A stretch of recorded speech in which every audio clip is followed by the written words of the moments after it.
Good afternoon, everyone. Good evening, good morning, wherever you are in the world. Someone posed a question to me, and they wanted to know, who is Baba Ifakolade Reese? Baba Ifakolade Elemo Shoawo Reese. Well, who am I? I am from New York, born on Long Island, in Hempstead. I went to Lawrence Road Junior High School, Uniondale High School. I had attended some private schools in elementary school.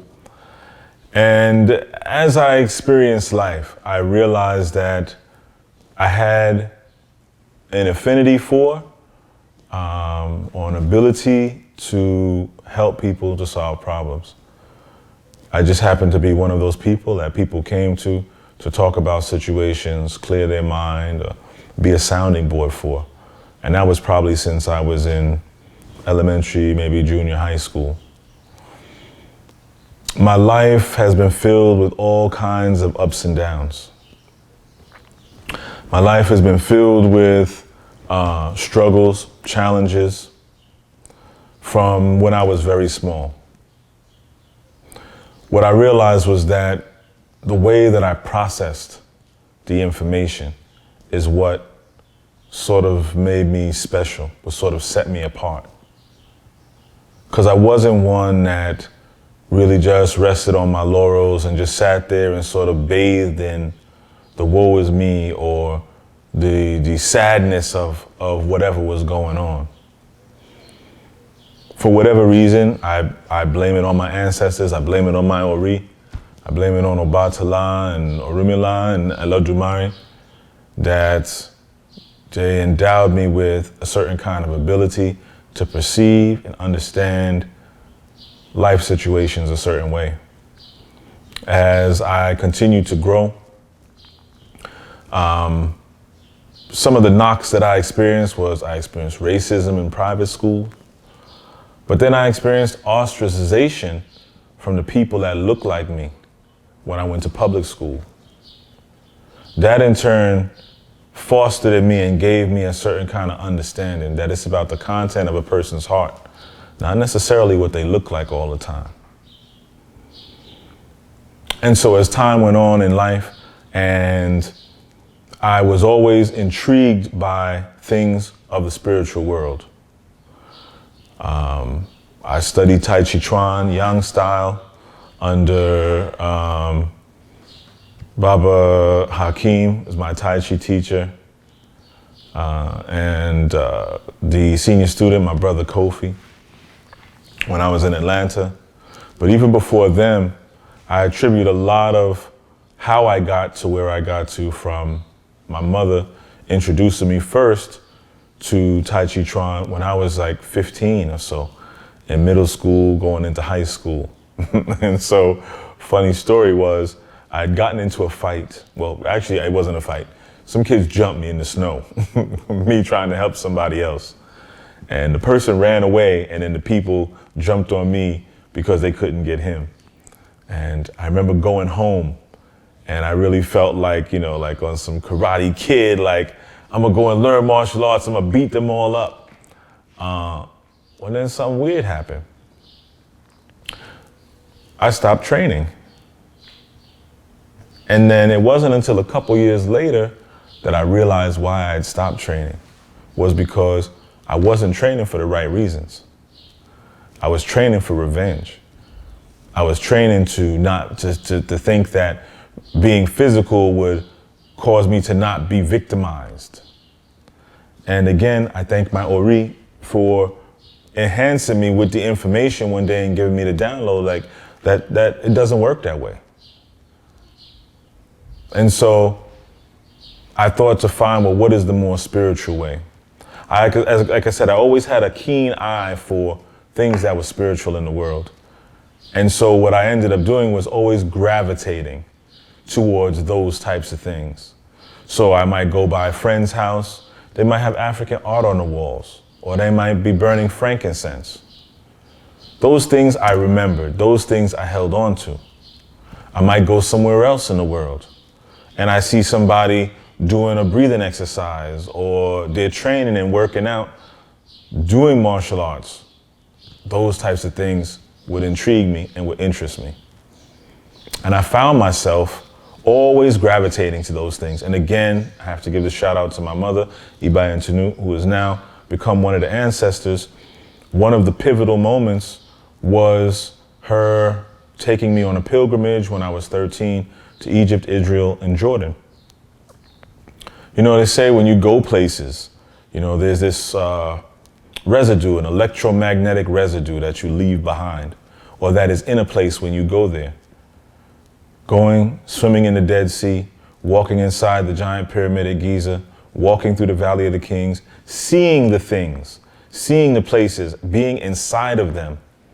There's something that it just did to me, that it activated something in my consciousness that just reinforced in me this yearning for spirituality. As I grew up, I started out, I wasn't always a traditionalist, you know, at the outset. So, you know, for those people who may say, oh man, well, they're into the church or they're into the mosque or they're into, it's all good, it's okay. Because if what you're looking for is to find the ways of your forefathers and the ways of your ancestors, you don't feel offended and you don't feel the need to be offensive to anybody else's system. It's just a different language. And so as time went on, I remember in Sunday school always having to be the one that would have to read from the Good News Bible. And they would always ask me to interpret these passages from Luke and John and whoever the other guys are. And of course, my mother being a Caribbean mother, it was homework. So regardless if it wasn't the formal schoolwork of the Monday through Friday school, she's like, you got homework on Sunday? Then you got to do your homework. And so that's what I ended up doing. She would make sure that I did it. Not realizing at 13 that really that was part of the grooming process, to be able to understand and interpret spiritual texts with a very lucid and clear context and meaning. That later served me when it came to understanding Odu Ifa, when it came into having to interpret to others what Ifa was saying to them in a very usable, practical form, that they could have divination, they could take the information, and they could apply it one-to-one in the real world that same day. As I got older, my initial Ifa introduction or exposure was to Lukumi. I initially did initiations in Cuba back in 2001, 2002, somewhere around there.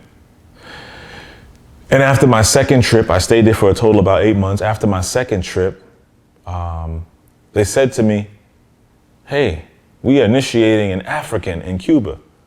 That's what they said about me. They called me the African, even though we were all the same color. But I spoke English, they spoke Spanish. But they said, we're initiating an African in Cuba. And as a result of that, they told me, there's nothing left here for you, for us to teach you. You have to go back home to where the real power is, to where the real knowledge is. That is what started my journey then, 10 years later, finally making it to Nigeria, to Oshogbo, to be initiated there. Now here it is, we're in 2023, and I've continued to now bring other people. I've continued to initiate as well, myself, again and again and again, and steep myself in the wisdom of Ifa, to bathe myself in the righteousness of Odu Ifa. And I've been seeing the results. I've been seeing other people's lives change. I see other people get stronger, get better. I see other people becoming more resilient. And I have to say, Adupo Ilowo Ifa, Adupo Ilowo Olodumare, which is I give thanks to Ifa, I give thanks to Olodumare. I'm not saying that it's me that's doing it. Baba Ifakolade is a proud and happy and thankful recipient and custodian of the wisdom of Odu Ifa.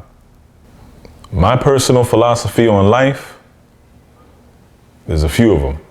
One, if you get lemons, you make lemonade.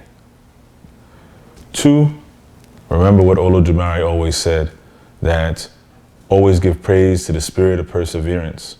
Do unto others as you would have others do unto you. And 3, it's not one drop that makes the ocean. The first saying, if you get lemons, make lemonade, it means that whatever life gives you, it's for you to transform it into something good. If an animal dies on the ground, it gets broken down and it becomes soil, and a tree or a flower can grow in that same spot. Even though as the animal is breaking down, it stinks and there's bugs and it looks nasty and there's all kinds of bacteria. That's the equivalent of any kind of thing that is painful to you, any kind of situation that you feel is crushing you, any kind of situation you feel that's pressurizing your life or your mind, or it's grinding you to dust. Good. Take that dust, mix it with water, heat it again, and now you have clay. Now you have a pot. Now you have a cup. Now you have whatever you need it to be, the new vessel of whatever you are. Always give praise to the spirit of perseverance.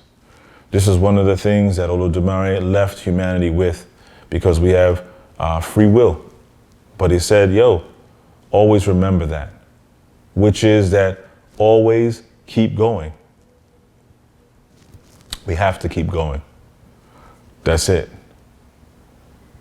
Even if people think, they don't want to be on earth anymore, they want to end it all. I'm going to let you know right now, spoiler alert, it's a foolish mindset. It's a foolish idea, because you're still going to keep going. Energy can't be created or destroyed. It can only change form. And if you try to leave before it's your time, see how it works when you try to walk off the job before your shift is over. It's going to be problems when you go back the next time. It's the same way. So it's a lot easier to persevere. It's a lot easier to go forward.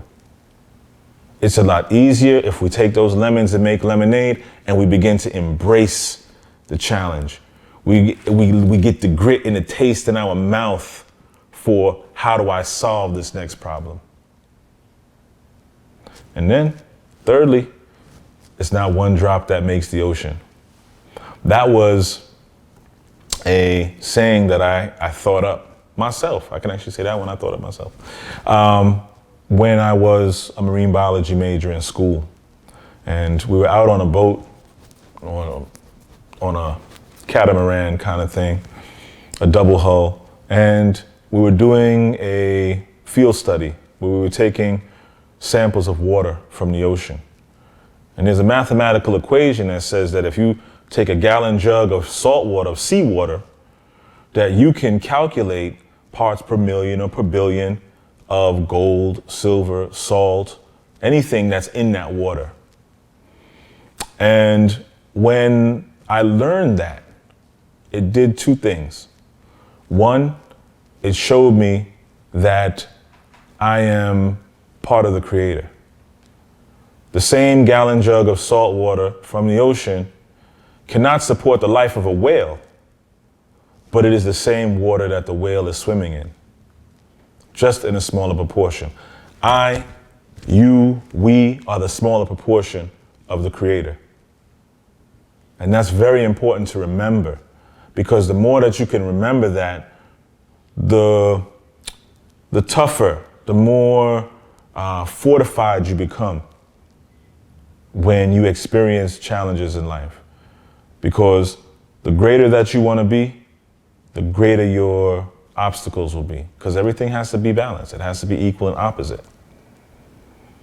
That saying also reminded me to be patient. It's not one drop that makes the ocean. But if you keep filling up the bucket, eventually it will reach watershed, it will overflow. But that takes time. There's no way around that. And so those are my personal philosophies on life in a nutshell. Smile, laugh. It's a lot easier than frowning. Yeah, it takes less muscles. And it releases better hormones and chemicals in our brain. All right, everybody. Well, great building with y'all. And I love you all, and keep having a great day. Odabo.